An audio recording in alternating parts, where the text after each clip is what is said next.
Hello, and thanks for clicking on the link to watch a short video. Kind of an old school tool within QuickBooks Accountant and any enterprise. You guys, some of you might be using it, the old fixed asset manager. And you might run into an issue when you're trying to, basically this tracks, your fixed assets, land, vehicles, etc., and post the accumulated depreciation and depreciation expense into QuickBooks. Probably why I'm not an accountant. I can't barely say it, but and it'll handle that for you and track the prior and you can sell the asset, and here are some great reports. However, some of you probably have come in here to QuickBooks menu within, for fixed asset manager, post journal entry to QuickBooks. And you choose your date range, and I'm going to do January 1st, 2012, because that's my current year I'm doing. And the actual journal entry is out of balance. You'll see this, and when you try to post it, it'll say, right, they must match, and you're wondering, well, what's going on? And what it is the prior depreciation for these assets, and I've had them in here since like '07, needs to match the accumulated depreciation in QuickBooks, and it hasn't been. So how do you figure that out? And then you just go make a journal entry, right, as of the day just before this current year, so it'd be 12/31/2011. So I can go to Reports, Display Report, and I'm going to scroll down here to Depreciation Schedule by GL account number, and here's my date. Print depreciation through 12/31/2012, and federal is my basis. I'm going to click OK, and it's going to run the report, and let me zoom in. And I'm going to take this total number here down below in the first accumulated depreciation, which is the first day of my current fiscal year, right? Accumulated depreciation column, not this one, but this one.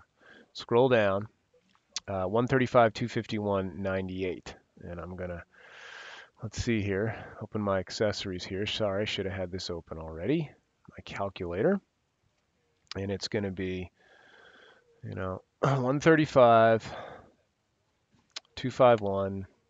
I'm going to leave that for a bit, and I'm going to subtract that from when I go into QuickBooks and right click and run a quick report on the accumulated depreciation account, and I'm going to change it to 12/31/2011.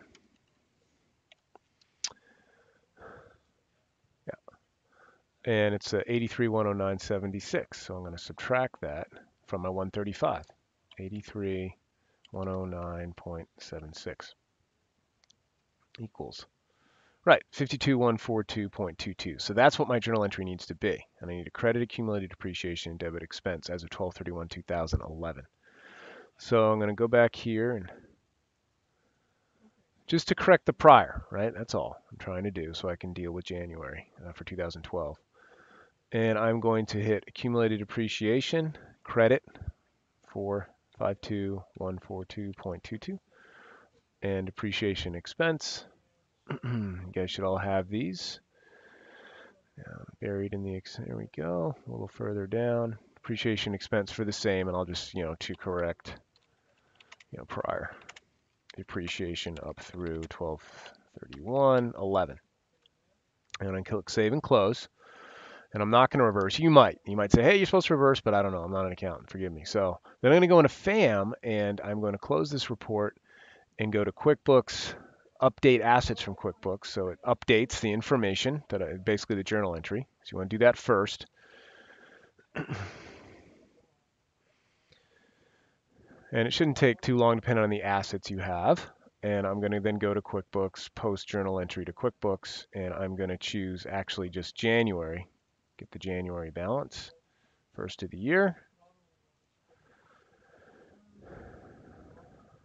And I have, so it's corrected itself. And as of January 1st, 2012, this journal entry is going to post, 8095 to, depreciation expense and then accumulated depreciation. And here's a journal entry number. If you want, you could do like a FAM number and then change it, right?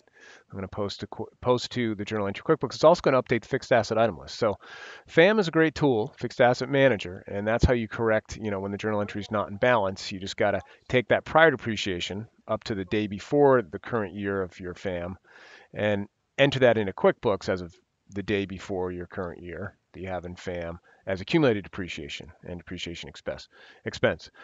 Hope that's helpful. Have a great day.